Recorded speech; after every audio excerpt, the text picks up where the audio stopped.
किसी को किसी की कारण सजा हुई है और उस सजा के बाद उसको नहीं छोड़ा जा रहा है तो कहीं ना कहीं नाइंसाफ़ी है। जिस नाइंसाफ़ी के लिए यहाँ पर ये मोर्चा लगा है, इसमें हमारा भी फर्ज बनता है कि हम इनका साथ दें और उन लोगों को निकालने का काम करें जिन लोगों को गैर कानूनी तरीके से अंदर अभी तक रखा जा रहा है। जो हमारे बहुजन समाज के साथ जो अन्याय अत्याचार हो रहा है, तो हमें इसके साथ रहना चाहिए। इसलिए हमें लगा कि इस मोर्चे में हमें शामिल होना चाहिए, इसलिए हम शामिल हुए। इस देश में कभी ना कभी सिखों के साथ जाति होती है, मतलब धक्का होता है, कभी क्रिश्चियनों के साथ होता है, कभी मुसलमानों के साथ होता है और कभी बुद्धिस्टों के साथ होता है। मुसलमानों का कत्लेआम, गोधरा कांड, मुजफ्फरनगर के दंगे, कभी सिखों का। मैं हिंदू नहीं हूँ, मैं इंसान हूँ।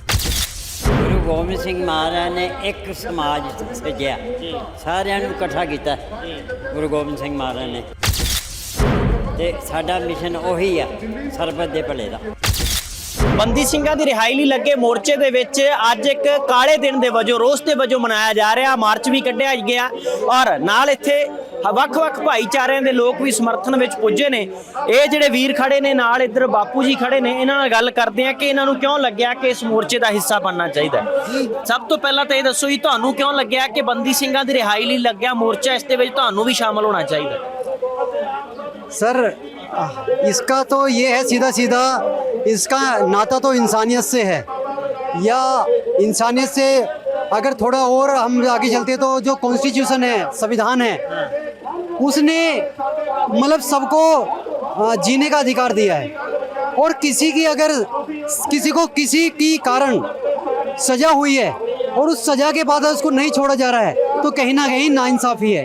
जिस नाइंसाफ़ी के लिए यहाँ पर ये मोर्चा लगा है, इसमें हमारा भी फर्ज बनता है कि हम इनका साथ दें और उन लोगों को निकालने का काम करें जिन लोगों को गैर कानूनी तरीके से अंदर अभी तक रखा जा रहा है। आपको क्यों लगा कि आज इस मोर्चे में शामिल होना चाहिए? मुझे इसलिए लगा कि जो हमारे बहुजन समाज के साथ जो अन्याय अत्याचार हो रहा है, तो हमें इसके साथ रहना चाहिए। इसलिए हमें लगा कि इस मोर्चे में हमें शामिल होना चाहिए, इसलिए हम शामिल हुए। पूछ रहे कि जो अल्पसंख्यक है भारत में, उनके साथ हमेशा नाइंसाफ़ी हो रही है, उनके साथ धक्का हो रहा है, यानी उनके साथ गैर इंसाफ़ी हो रही है। क्या महसूस करते हो? बिल्कुल करते हैं और जगह जगह पर दिखता है, क्योंकि इस देश में कभी ना कभी सिखों के साथ जाति होती है, मतलब धक्का होता है, कभी क्रिश्चियनों के साथ होता है, कभी मुसलमानों के साथ होता है और कभी बुद्धिस्टों के साथ होता है।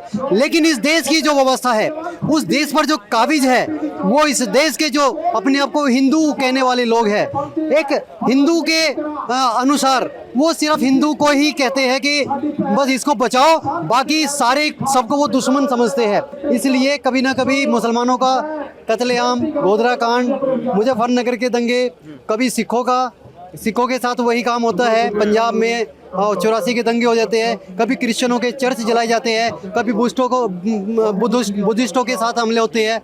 लेकिन हमेशा इस देश की जो प्रचार मीडिया है वो कहती यही है कि हिंदू मारे गए हैं, लेकिन कभी ये नहीं कहते सरदार मारे गए हैं, मुसलमान इतने मारे गए हैं। और मारने वाले भी हमारे ही लोग होते हैं, क्योंकि हमारे कुछ जो ना समझ लोग हैं, जैसे मैंने पगड़ी नहीं बांधी है, मैंने टोपी नहीं पहनी है, तो इन जो ना समझ मुसलमान हैं वो मुझे हिंदू समझेंगे, कुछ जो सिख है वो मुझे हिंदू समझेंगे। लेकिन मैं ये कहना चाहता हूँ, मैं हिंदू नहीं हूँ, मैं इंसान हूँ, क्योंकि हिंदू धर्म नहीं है, षड्यंत्र है और मैं इंसानियत के धर्म को मानता हूँ। बात कह रहे हो आप जी, मैं बिल्कुल कह रहा हूँ। और वही लोग जो टोपी नहीं पहनी वो हिंदू समझकर उनको वो आपस में लड़ जाते हैं। हमारे ही लोग उन मुसलमान बेकसूरों को मार देते हैं कि ये मुसलमान है, लेकिन भड़काते कौन है? ऊपर वाले षड्यंत्र करके, हमें गुमराह करके हमारे अपने ही लोगों के खिलाफ भड़काया जा रहा है, अपने ही लोगों के खिलाफ लड़ने के लिए तैयार किया जा रहा है। ये सारा जो मामला है ये बहुत गहरी चाल है व्यवस्था की। ਮਤਲਬ ਇਨਸਾਨੀਅਤ ਨੂੰ ਧਿਆਨ 'ਚ ਰੱਖ ਕੇ ਚੱਲਣਾ ਪੈਣਾ ਹੈ। इंसानियत को ध्यान में रख के हमें चलना पड़ेगा। उनको भी इंसानियत ध्यान में है, लेकिन वो इंसानियत के दुश्मन हैं। हमें समझना पड़ेगा, हमें समझना पड़ेगा कि जो लोग दबे कुचले हैं वो कौन है, SC ST OBC और माइनॉरिटी। माइनॉरिटी कौन, धर्म कन्वर्टेड, कौन SC से ही ST से ही OBC से ही मुसलमान बने समय पर, मतलब 700-800 साल पहले 1400 साल पहले मुसलमान बने, 600-700 साल पहले सिख बने, और उसी में से ही अंग्रेज आए तो क्रिश्चियन बने। लेकिन हमें पता नहीं है, आज धर्म की दीवारें हमने ऊंची कर दी, इसलिए हम भाई भाई को पहचान नहीं रहे हैं। अदरवाइज अगर हम इंसानियत की नज़र से देखेंगे तो हम SC ST OBC और माइनॉरिटी एक है। हमें एक जब तक नहीं होंगे, जब तक इनका दर्द मेरा दर्द नहीं होगा, इनका दर्द मेरा दर्द नहीं होगा, बात नहीं बनेगी। वरना एक एक पीटे जा रहे हैं, हमें एक एक जो पीटने वाले हैं, अगर हम एक एक इकट्ठा हो जाए तो पीटने वाला पिटने लगेगा या वो हमसे बचकर भागने लगेगा। इसलिए हमें इकट्ठा होने की जरूरत है। ਤੁਸੀਂ ਚੰਗੇ ਵਿਚਾਰ ਰੱਖ ਰਹੇ ਹੋ। ਗੁਰੂ ਗ੍ਰੰਥ ਸਾਹਿਬ ਵੀ ਸਰਬੱਤ ਦੇ ਭਲੇ ਦੀ ਗੱਲ ਕਰਦਾ ਹੈ ਕਿ ਸਾਰਿਆਂ ਦਾ ਭਲਾ ਹੋਣਾ ਚਾਹੀਦਾ ਹੈ। ਜਿਹੜਾ ਇਹਨਾਂ ਨੇ ਵਿਚਾਰ ਰੱਖਿਆ ਜੀ, ਇਹ ਵੀਰ ਆਏ ਆ ਚੇਚੇ ਤੌਰ ਦੇ ਉੱਤੇ, ਕਹਿੰਦੇ ਕਿ ਕਿਸੇ ਨਾਲ ਧੱਕਾ ਨਹੀਂ ਹੋਣਾ ਚਾਹੀਦਾ। ਤੁਸੀਂ ਇਹਨਾਂ ਦੀਆਂ ਗੱਲਾਂ ਨਾਲ ਕਿੰਨਾ ਸਹਿਮਤ ਹੋ? ਬਹੁਤ ਹੀ ਚੰਗੀ ਤਰ੍ਹਾਂ ਇਹਨਾਂ ਨੇ ਬਿਆਨ ਦਿੱਤੇ ਨੇ।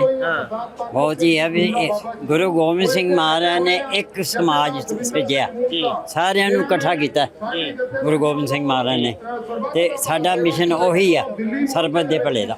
ਤੇ ਜਿੰਨੀ ਸੋਹਣੀ ਤਸਵੀਰ ਹੈ ਸਾਰਿਆਂ ਦੀ ਸਾਂਝ ਵਾਲੀ ਹੈ, ਜੇ ਸਾਰੇ ਭਾਰਤ ਵਿੱਚ ਹੋ ਜਾਵੇ, ਦੁਨੀਆ 'ਚ ਹੋ ਜਾਏ ਤਾਂ ਕਿੰਨਾ ਸਾਰਾ ਦੁਨੀਆ 'ਚ ਹੀ ਹੋਣਾ, ਇਹ ਸਾਰਾ ਦੁਨੀਆ 'ਚ ਹੀ ਰਾਜ ਹੋਣਾ, ਹੌਲੀ ਹੌਲੀ ਸਾਰਾ ਦੁਨੀਆ 'ਚ ਹੀ ਹੋਣਾ ਜੋ ਹਾਲਾਤ। ਤਾਂ ਇਹ ਜਿਹੜੇ ਵੀਰ ਸਨ ਤੇ ਨਾਲ ਕੁਝ ਬਜ਼ੁਰਗ ਵੀ ਖੜੇ ਨੇ, ਇਹਨਾਂ ਨੇ ਆਪਣੇ ਵਿਚਾਰ ਰੱਖੇ ਨੇ, ਔਰ ਇਹਨਾਂ ਵਿਚਾਰਾਂ ਦੇ ਨਾਲ ਤੁਹਾਡੀ ਸਹਿਮਤੀ ਹੈ ਕਿ ਸਹਿਮਤੀ ਆਪਣੀ ਵੀ ਗੱਲ ਜ਼ਰੂਰ ਤੁਸੀਂ ਰੱਖਿਓ। ਪਰ ਬੰਦੀ ਸਿੰਘਾਂ ਦੇ ਮੋਰਚੇ ਵਿੱਚ ਇਹ ਵੀਰ ਚੇਚੇ ਤੌਰ ਤੇ ਇਸ ਕਰਕੇ ਪਹੁੰਚੇ ਹੈ ਕਿ ਕਿਸੇ ਨਾਲ ਵੀ ਧੱਕਾ ਨਹੀਂ ਹੋਣਾ ਚਾਹੀਦਾ, ਸੰਵਿਧਾਨ ਦੇ ਮੁਤਾਬਕ ਸਾਰਿਆਂ ਦੇ ਉੱਤੇ ਦੇ ਨਾਲ ਹੀ ਅੱਗੇ ਦੇਸ਼ ਨੂੰ ਤੋਰਿਆ ਜਾਣਾ ਚਾਹੀਦਾ। ਤਾਂ ਤੁਹਾਡਾ ਕੀ ਮੰਨਣਾ, ਆਪਣੇ ਆਪਣੇ ਵਿਚਾਰ ਜ਼ਰੂਰ ਰੱਖਿਓ। ਫਿਲਹਾਲ ਇਸ ਰਿਪੋਰਟ ਤੋਂ ਇੰਨਾ ਹੀ। ਆਪਣੇ ਸਾਥੀ ਕੈਮਰਾਮੈਨ ਮਨਦੀਪ ਸਿੰਘ ਦੇ ਨਾਲ ਸੰਦੀਪ ਲਾਦੂ, KBC ਪੰਜਾਬ, ਚੰਡੀਗੜ੍ਹ।